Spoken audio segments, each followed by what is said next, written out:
Hey, architecture firm owners and emerging leaders. Get ready for unparalleled insight into the development of a world-class architecture firm and a worldwide organization driving the digital transformation of the design and construction industry. With Build Smart, the podcast that's changing how our profession operates.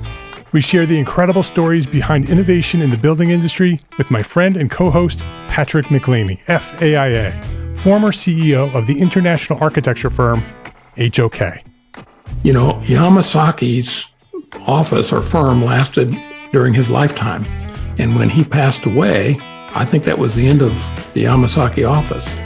Helmut did not want that. He wanted a firm that would live out and grow beyond the founders. In Season 1, discover the untold stories behind HOK's meteoric rise, from 150 employees in St. Louis to a powerhouse with over 1,900 staff members and 27 offices worldwide. You know, they weren't as polite as the Kojima people. That was just boom. And anytime you have a creditor, whether it's Kojima or the bank, that wants their money, unless you can raise money someplace else, you are out of business. Bankrupt. And hold on tight for Season 2, where Patrick takes us on a new adventure as chairman of Building Smart International, shaping the future of digital transformation in the design, construction, and operation of built assets. Ian Howell, Ken Harold, and I, Ken was my technical representative from HOK. The three of us took a tour of Europe of 5 cities in 5 days. Very busy time. Simply follow the link in the show notes to subscribe to Build Smart now and uncover lessons that will transform you and your architecture firm.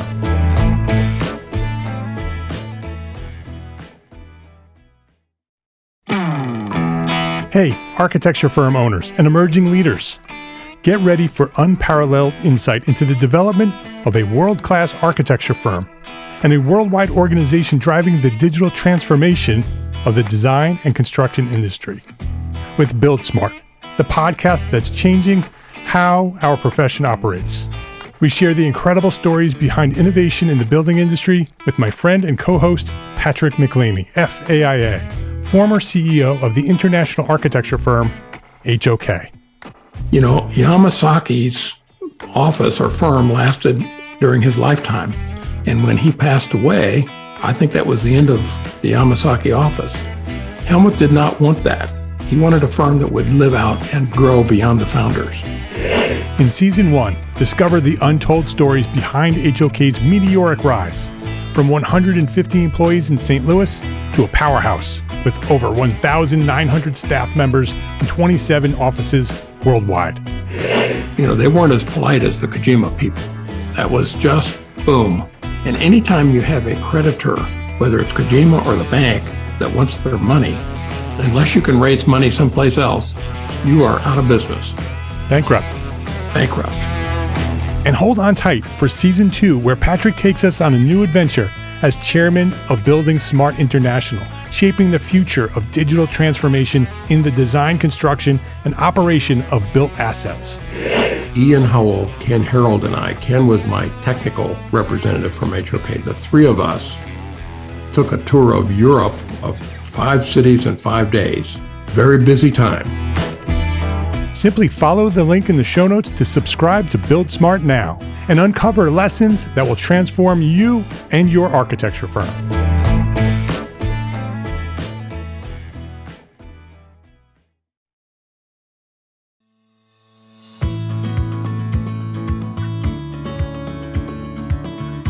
My name is Mark R. LePage, and you are listening to Entree Architect Podcast, where each week I speak with inspiring, passionate people who share their knowledge and expertise, all to help you build a better business as a small firm entrepreneur architect. Elizabeth Graziolo, welcome to Entree Architect Podcast. Hi, Mark. Thank you for the welcome. It's good to have you here, Elizabeth. Elizabeth Graziolo is the award-winning founder and principal of Yellow House Architects in New York City, a collaborative-minded practice specializing in residential and commercial work. Prior to founding Yellow House, she was partner at Peter Pennoyer Architects, where she directed projects ranging from private homes to developments in the United States and abroad. In 2019, she presented at Architectural Records Women Entering the Profession of Architecture Forum, helping to inspire the next generation of women architects. And Architectural Digest profiled Elizabeth as one to watch in 2021, and she's recently contributed to pieces in the Institute of Classical Architecture and Art, Traditional Building, Veranda, and others. Elizabeth, great to have you here. Thank you for having me, Mark. A pleasure. I'm looking forward to hearing about Yellow House and how you started it. You started it very recently, launching it in the middle of the pandemic. So I want to talk about that and growing it. So you're just not sort of starting it, but you've grown it into a pretty significant organization already. And so I want to talk about that as well. Before we do that, I want to learn more about you and how you started this journey as an architect. So go back to wherever you learned about architecture, who or what inspired you to become an architect, and share that story to where you are now. Sure. So going back to architecture, how it started, I actually fell into architecture. I didn't grow up. I wasn't one of those people who grew up was like, oh my gosh, I want to be an architect. No.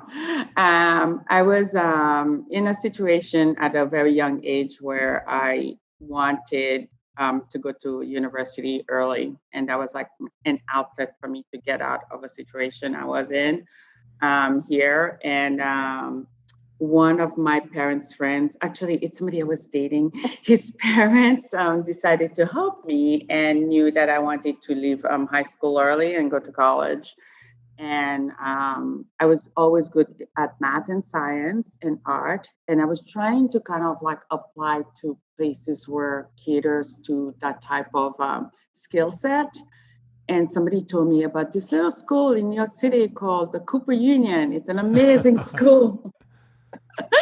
It's an amazing school for art, architecture, and engineering, which is pretty much like the three subjects that I'm good at.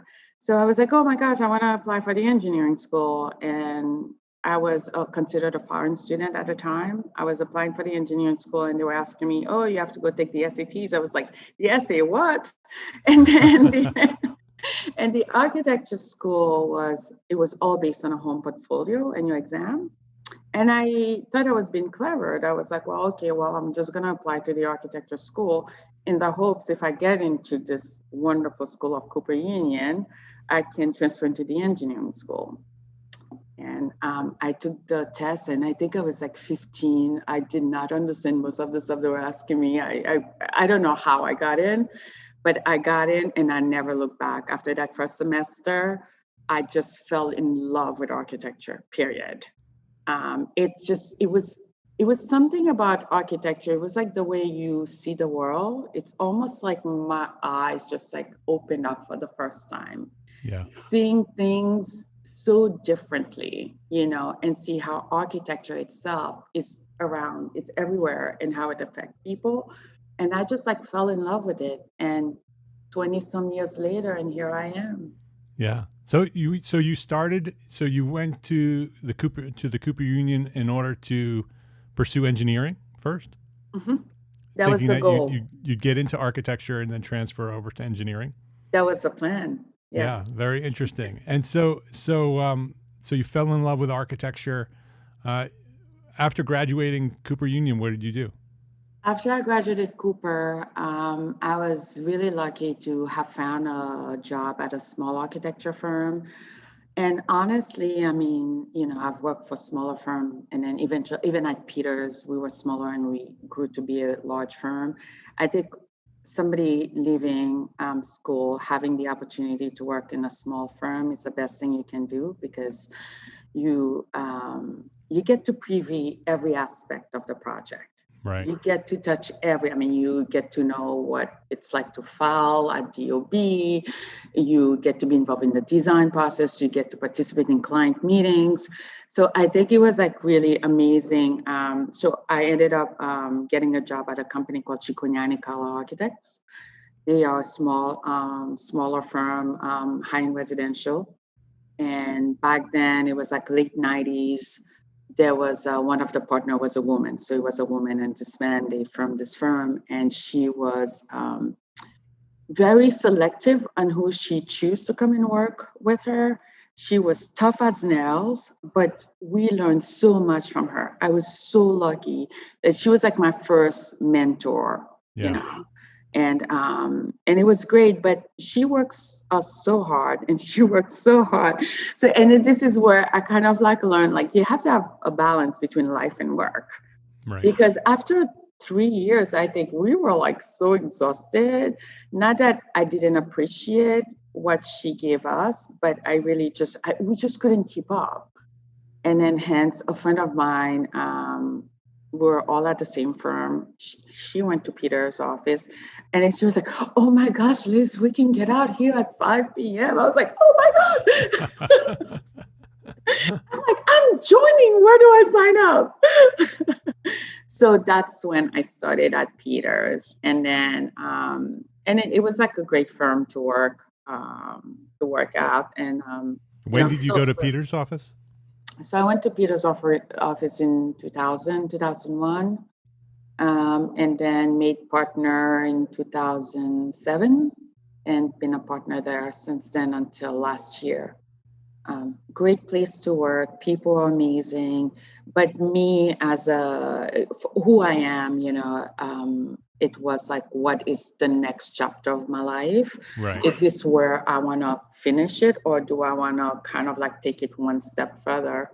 Hence, it was like one of the hardest thing I had to do was to leave Peter's firm to start my own company. And it was like, it was the time for me. It was like, either I do it now or I never do it. And of course, I decided to do it the year there was going to be a global pandemic. It was perfect timing. So did you make that decision prior to the pandemic? Yes, I did.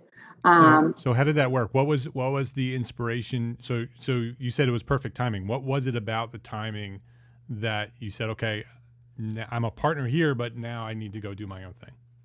No, it's like, I feel like you reach your 40s and then, I mean, well, not that I will know because I'm only 29. No, I'm just kidding. And you're like, oh, well, what is, it's either I do this now or I just stay and I, decide to continue with my life as is, there was nothing wrong. It was like, great, I had a great team of people. And I decided to, my kids, I was married, my kids, I have 2 kids, and my kids were getting of age where they didn't need me as much as they did when they were younger. So it was like, that's what I meant by perfect timing, was like, okay, now I can kind of like start, nurturing my next child, which is the business. Yeah. So how did you do that? How did you're working at Peter's office and you decided, okay, I'm going to start my own firm. How do you start planning that process of not only building the new firm, but also the process of leaving the firm that you're a partner with? Well, you go to a lot of therapy session and then, yes, and then you start planning. No, I think it's a scary thing to do. Yeah. I think once you get over your fear, and it's still a scary thing to do because now you have like all your employees are depending on you. Your job is to make sure you can provide for all those people you kind of you made this promise to. So it's another type of fear. But the fear to jump off the ship, in the middle of the ocean, that's how it felt like. And it was really tough. But I'm the type of person, once I made my decision, then it was like really kind of like writing the letter, how I'm going to talk to Peter, I'm going to tell the other partners. And then once I was over, so it wasn't done, I did it, I think it was in September, and I gave 3 months notice. A little bit more than 2 months notice. I ended up staying an extra month just to make sure everything was in place before I left. Yeah. And during that time, like the last month, and I was very open with them, this is when I really started planning. It's like, okay, it's like nobody teach you business 101 how to start a firm. So you have to do all the research, talk to different people, take a lot of notes, consult with a lawyer, figure out a name. Oh my gosh, figuring out a name. That was fun. I want to get into that a little bit, but I don't want to take you off track. Yeah, figure out a name. And so the last couple of months at Peters, I did take some time off, or just like after work, to really do a lot of my research, talk to people, try to figure out, where can I find office space? What was I going to start with? And I was lucky one of my friends had reached out, because the thing is, like, also, once you make a decision like that, you start talking to people, it's like doors start to open up. It's weird. People say that, it really is true. Yeah. All of a sudden, then people were like, oh, well, I'll reach out. A friend of mine is thinking of doing a townhouse list. I'm like, well, I can't really I cannot start anything until I leave Peter. And all of a sudden there was a project that was lined up. And then I was like, great, I can pay my rent still. And then so by the time I left Peter's office that February 3rd, when I started, I had 3 solid projects that were on my own.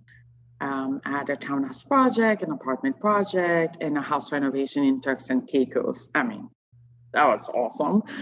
And then the challenge was like, okay, then I need to hire people. And that part was really hard, because most of my team members, they were with me for like anywhere from like 3 years to 10 years. Those were people who knew me.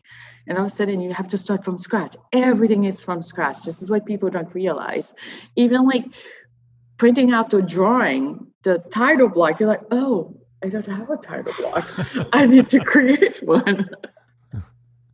All these little details, they count. And you take for granted, because, you've been part of a company for almost like 15 years, and all of a sudden you have to think about, letterhead, and set up email, set up your IT services, getting computer. It was a lot. It was overwhelming. And honestly, the pandemic, I almost feel bad saying it was a wonderful thing that happened for me, because I know it was such a bad period for so many people involved. But it was like the time to kind of like pull back, because as I was starting the business, I was also attending all these events. It was like crazy. It's like you have to find time to work. You also have to find time to to promote your business. So the pandemic kind of like slowed everything down. You were able to focus on the work. You were focused on retaining the proper people to work on your projects, to create the ideal teams, which is office culture to me is very, very big. To be able to have the time to really kind of like comb through all the candidates and select the people you want to work with, because you spend most of your time with the people you work with, unfortunately, most of them your family. So they have to be fun, talented, fun people to me, at least. And the pandemic allowed me to do that. And because all of a sudden, all these people were out of work. And I was able to select, who I wanted to work with. Yeah. Yeah. So there was an opportunity there, both in slowing things down as well as people being available to work with you. Yeah. Did you when you started the firm, it was just you right from the beginning? Or It did was you just bring on me. a team right away? No, it was me, and I had to hire 4 people right away, because not only the project that had just received from referrals, but a couple of our clients find out that I was leaving, and then one particular client decided that they wanted to proceed with me, but of course it was like very open, because I had a non-compete, to honor. And but Peter was fine with it. We all signed off on it, and that was like a decent amount. It was a large project, so that project I had to kind of like get an additional 4 people. So all of a sudden, I started within a month. I was already 8 people. And then a couple more other projects came through right before the pandemic at the beginning of March. So by June, I was already 14 people. And how big is the firm now? Right now we're about 17. It's about 17. So you went from 1 to 17 in a year and a half. Ish, yeah. Let's take a break to thank our sponsors for their support of this episode. As architecture demand increases toward pre-pandemic levels and beyond, how are you and your architecture firm keeping up? ARCAT is here to help. ARCAT.com offers several free tools to help architecture and design firms like yours get work done faster. Use ARCAT's powerful search engine to find the right products for your projects and download BIM, CAD, and specifications right there on the same page without needing to pay or register. It's free. ARCAT.com also offers product videos, catalogs, green reports, product certification information, outline and short form specification generation, and so much more. Visit ARCAT.com today. ARCAT.com is your one-stop solution to help increase your productivity and get more projects done faster. That's ARCAT.com. ARCAT.com. FreshBooks makes it simple to send invoices, post your expenses automatically, track your time for your whole team by project, and get organized with financial reports, communication, and notifications. My favorite feature in FreshBooks is the automated invoice reminders. I think sending invoices and getting paid is one of the biggest barriers to our success as entrepreneur architects. Who has the time? But if we don't send out the invoices, we don't get paid, right? FreshBooks makes it easy to send out your invoices and get paid fast, online, with a click of a button. And when your client doesn't pay you on time, FreshBooks will send them a friendly email reminder through a simple system that you control. Sign up for a free 30-day unrestricted trial and get ready for the simplest way to be more productive, organized, and most importantly, get paid faster. Go to entrearchitect.com/freshbooks and enter EntreArchitect in the How Did You Hear About Us section. That's entrearchitect.com/freshbooks. In the last few years, premium outdoor spaces have become a must-have architectural feature. And Infratech outdoor electric heating systems have become the brand of choice among leading architects. Infratech heaters provide energy-efficient ambient warmth that allows homeowners to live outdoors during cooler months. Clients love them because they can enjoy 100 more nights a year outside. Architects love them because of their unparalleled versatility.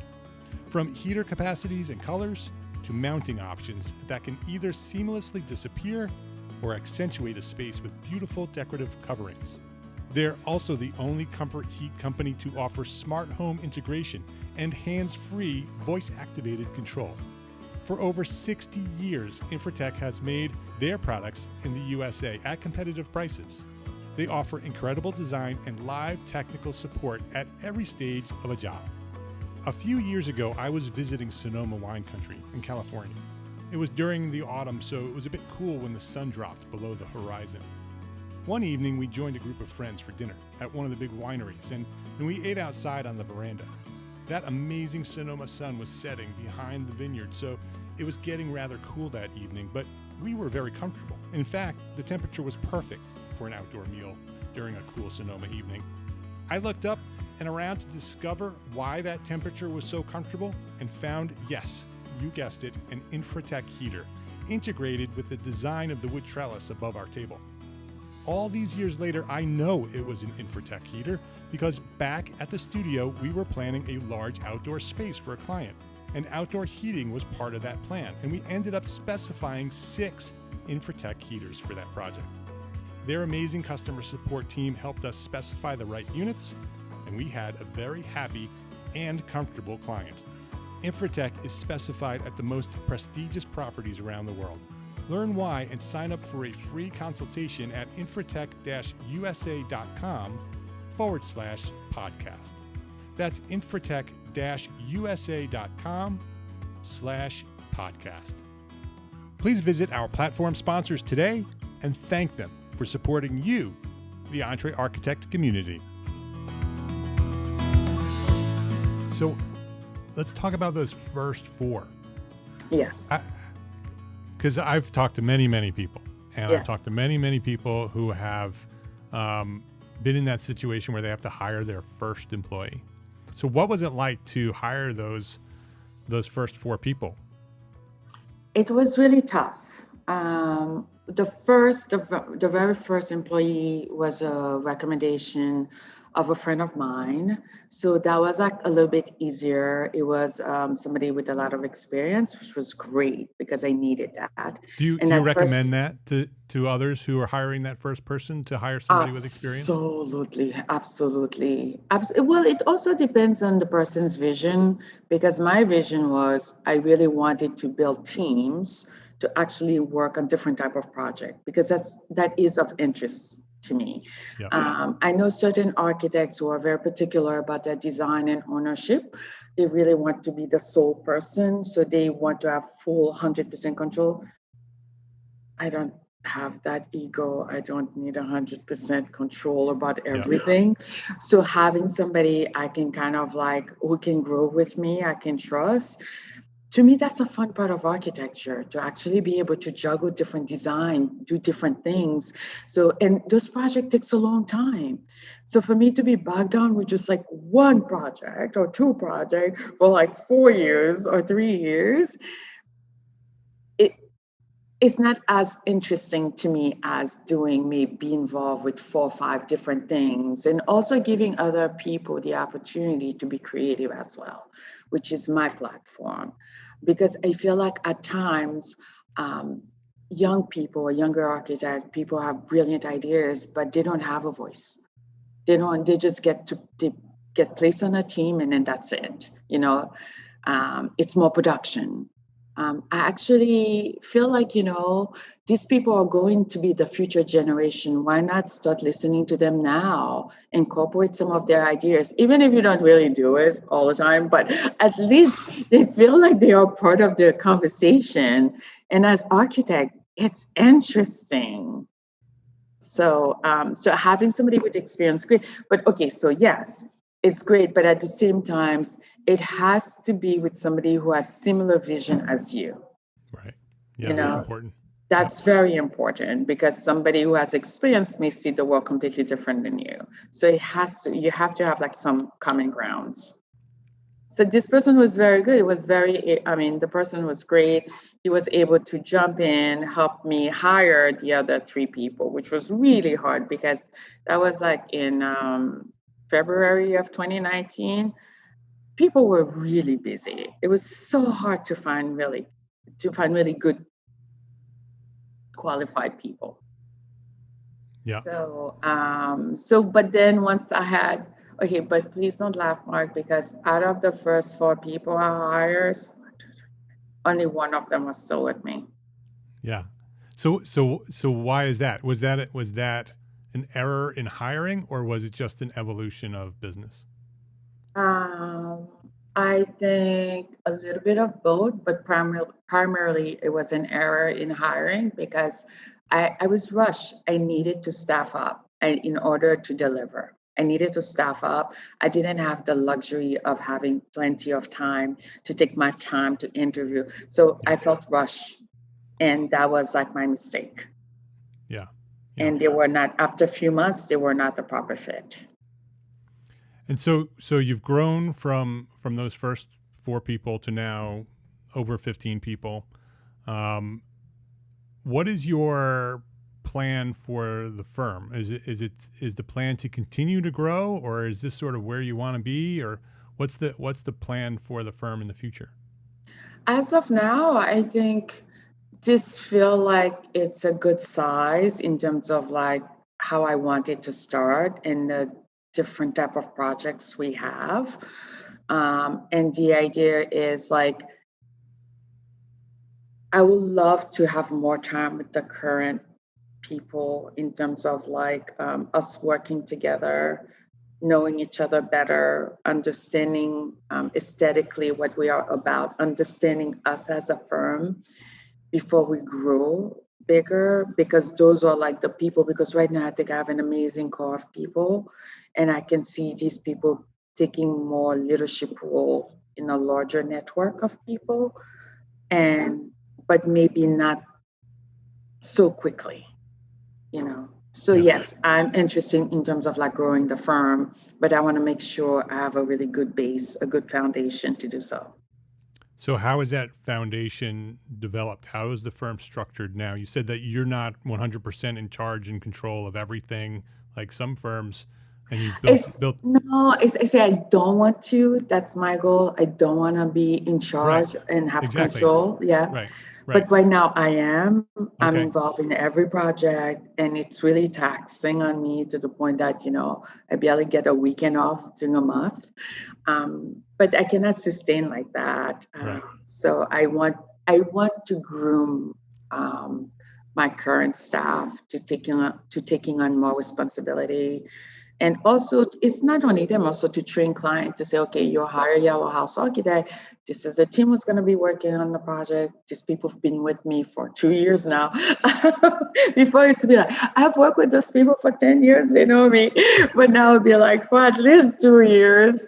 And they know me, they know my aesthetic, and I participate definitely at the beginning in the design phase of the project. It's, I may not be able to participate in every meeting, but I do see everything that's going on to some extent. And then people should also feel comfortable knowing me, knowing our style, to kind of like be able to, come up with ideas and say, oh, I think this is going to work and Liz's going to be fine with it. Yeah. How did the name come about? So you had this option. It could have been Elizabeth Grazioli Architects, right? And it's not.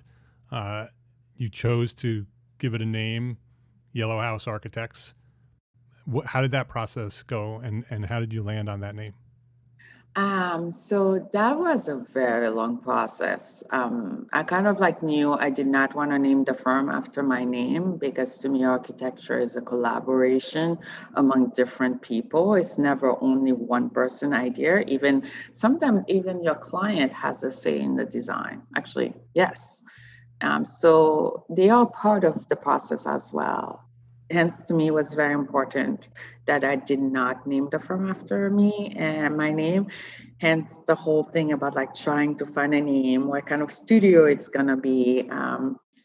So after maybe 3 months of like, playing around with different names. So the name Yellow is, as one can see in different culture, it's always like such like a optimistic sign. The sunshine, the color yellow, it's like bright. It's a happy place. I don't know. I love the sun. And interestingly enough, I was in All in the south of France. There is and okay, so that's the name, the color yellow, house. And house to me, it's like a place where people collaborate. So, conceptually, a house can be a place where you worship, a place where you work together, or a place you live. So putting the two of them together kind of like echoes what I was thinking. Plus, we were in the south of France. I mean, coincidentally, there's like the Van Gogh Museum. There's a painting that Van Gogh did that's called the Yellow House. And it was a house that he painted, or when he moved down to the south of France, where he painted the Yellow House and called it the Yellow House, and he was inviting his artists, his friends, to come down and collaborate with him at the Yellow House. I thought, oh my gosh, that's brilliant. That's what I want to do. I want to have a Yellow House where I can invite, amazing, talented people to come and collaborate on architecture. So hence the name Yellow House. Great. It's a great name. It's easy to remember. It's easy to spell. Yeah, exactly. It's a great name. Right now, Elizabeth, we're talking to thousands of architects. A lot of them are small firm business owners like yourself. If there was one thing after building this firm to the level that it is now, if there was one thing that you could share with those small firm architects that they can do right now to build a better business for tomorrow, what would that thing be? Again, I think it depends on the vision of the architect in terms of like what kind of firm they want to build. I will say hiring kind of like a business person would be key, and try not to do everything yourself. Try to understand your limits and trust somebody who will kind of help you on the business end, because it's just so much work. It's just so much work. That's definitely something that I didn't really think about very well. And I will work, if I had to do it over, I will try. And it's also scary because, financially it costs a lot, or it costs more than you will want to spend at the beginning, but it's so worth it to have everything set up properly. And then you can focus on the art aspect of your business, which is what you're good at. Yeah, that's great advice. In terms of hiring somebody to help you run the business side of things for you, did you hire that person as an employee? So they're an office manager or somebody running the office? Or is this a consultant that you work with on a part-time basis? I ended up hiring somebody I worked on a part-time basis, who ended up doing a lot of the work. So it was not really part-time hours. The person was working constantly. But now we also have an office manager who kind of balance that person's work and the work that we need in the office. And that's been very, very helpful. And that person only started about a couple of months ago. And I was like, well, I really needed this, 6 months ago. So the sooner you can have that set up, ideally you want somebody who can do both at first, a full-time person. Right. That would be ideal. Yeah, that's great advice. I agree with you. I think that, focusing on the business and getting the business right allows you to be a better architect, allows you to focus, like you said, on your art. I think it's a lesson that so many architects need to learn, that they struggle month after month after month. And like you said, sometimes it's expensive, but it's so worth it because the results that you get from working with somebody to help build the business really pays dividends later on as you grow. Yeah. Yes, absolutely. Excellent. Thank you for that. Elizabeth Graziolo is her name. Yellow House Architects is the firm. yellowhousearchitects.com is the website. Go check out her Instagram. The firm's Instagram is Yellow House Architects, at Yellow House Architects on Instagram. You can go see all the great work that they're doing over there. Elizabeth, thank you very much for coming by and sharing your story. Such an inspiring story to have grown it from basically 0 to over 15 people in less than 2 years. Very, very impressive. Thanks for coming by, inspiring us, sharing your knowledge here at Entre Architect Podcast. Well, thank you very much for having me. And I'm so happy I was able to make it work time-wise because it's been insane. It's been lovely to meet you and to chat with you. Thanks for coming by. Thank you. If you liked this episode of Entre Architect Podcast, please share a rating, write a review, and share a link to this episode with a friend. That's how Entre Architect will grow to serve thousands more architects just like you. Thank you to our sponsors, Arcat, FreshBooks, and Infratech Comfort Heaters for their support of this episode. Links to our sponsors and all the resources we discussed today are available at the show notes for this episode found at entrearchitect.com/podcast.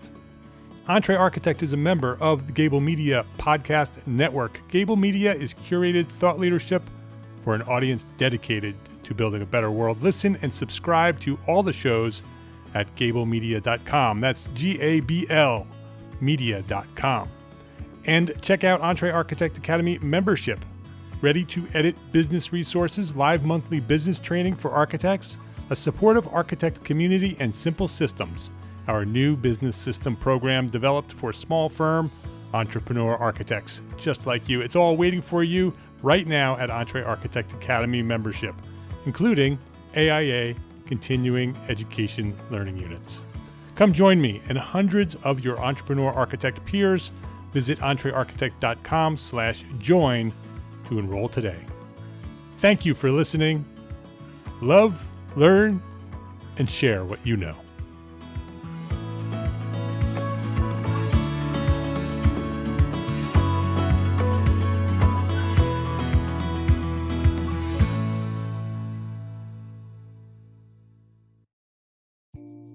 Imagine earning continuing education credits while doing exactly what you're doing right now. Well, you can. Gable Media has revolutionized the way you earn your continuing education credits with a groundbreaking approach. Forget running around town and scouring the internet for credit-worthy courses. Fulfill your CE requirements effortlessly by listening to engaging podcasts just like the one you're listening to now. Our podcasts are designed to educate, entertain, and inspire, all in a user-friendly environment. But wait, there's more. Architects, Gable Media is also approved as an AIA continuing education services provider. Upon completion, we handle everything, from reporting your hours directly to the AIA to storing your certificates in your personal Gable Media profile for your self-reporting needs. So follow the link in the show notes and start earning your credits in the most innovative and entertaining way possible with Gable Media. Attention architects and creative minds, get ready to supercharge your brand with Build Your Brand, the podcast that's unlocking the secrets of branding success for creatives. Hey there, it's Mark Arlepage, founder of Entre Architect, and I'm inviting you to join my friend, architect marketing expert Jeff Eccles at Build Your Brand podcast, where he explores the captivating stories of the world's top brands and transforms their lessons into powerful moves for small firm architects and creatives like you. In Season 1, Jeff shares the thrilling tale of Southwest Airlines, where he dissects their journey to the summit and distills it into strategies tailor-made for you. It's important to keep in mind that companies like Southwest compete in the real world, just like you, and face real-world challenges, just like you. You might be surprised at how similar those challenges are to the struggles that you grapple with on a day-to-day basis. Don't miss out on your blueprint for success. Subscribe, tune in, and let's build your brand together. You may have noticed that the very best brands in the world are also known for having somewhat unique corporate cultures. That's often the glue that holds everything together when they encounter those rough spots. We don't do it because it inconveniences the passengers to whom we are primarily dedicated, the short haul, frequent flyer. Follow the link in the show notes to subscribe to Build Your Brand today. Remember, no matter the size, the journey's the same. Your brand's journey to the top starts here.